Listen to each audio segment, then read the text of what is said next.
പറയും കുഞ്ഞരി പല്ലല്ലേ, ഇത് കേടായോണ്ടൊന്നും ഒരു പ്രശ്നമില്ല, പുതിയ പല്ലുകൾ വരുമല്ലോ. ഇത് ശരിയാണോ? അല്ല. കുഞ്ഞിലെ നമ്മൾ ബ്രസ്റ്റ് ഫീഡ് ചെയ്യുമ്പോൾ ഈ മുലപ്പാലിൽ ഏറ്റവും കൂടുതലുള്ള കണ്ടന്റ് ഷുഗറാണ് അല്ലെ. അപ്പൊ ഈ ഷുഗർ നമ്മുടെ പല്ലില് ബാക്ടീരിയാസിനെ ഉണ്ടാക്കുകയും അതുകൊണ്ട് തന്നെ കുഞ്ഞുങ്ങളുടെ മോണകളെ ബാധിക്കുകയും അതിന്റെ ബോൺസിലും വരെ ഡീകേ വരാനുള്ള സാധ്യതയുണ്ട്. അപ്പൊ നമുക്കറിയാം ഈ മോണയും ബോണുകളും ആണ് നമ്മുടെ ഫൗണ്ടേഷൻ എന്ന് പറയുന്നത് അല്ലെ. അപ്പൊ ഈ ഫൗണ്ടേഷന് പ്രശ്നം പറ്റുമ്പോൾ എന്ത് പറ്റുന്നു? ഇനി വരുന്ന പല്ലുകൾ, പുതുതായി വരുന്ന പല്ലുകൾക്കും ഇത് നെഗറ്റീവായിട്ട് ബാധിക്കുന്നു. അപ്പൊ നമുക്കിത് എന്താണ് ചെയ്യാൻ പറ്റുക?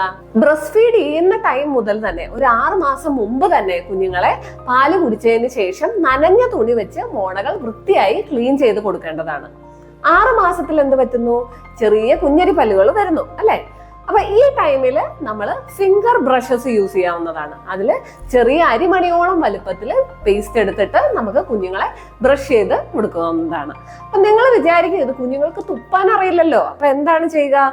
അപ്പൊ നമ്മൾ ചെറിയ തുണി വെച്ചിട്ട് ക്ലീൻ ചെയ്ത് കൊടുക്കാവുന്നതാണ്. അപ്പൊ ഇങ്ങനെ നമുക്ക് നല്ലൊരു ഡെന്റൽ ഹൈജീൻ കുഞ്ഞുങ്ങളിൽ നോക്കാവുന്നതാണ്. അപ്പോൾ അടുത്തതായിട്ടുള്ളൊരു മിത്ത് ബ്രേക്കിംഗ് വീഡിയോസിനായി നമ്മുടെ ചാനൽ ഫോളോ ചെയ്യുക. Take care. Bye bye.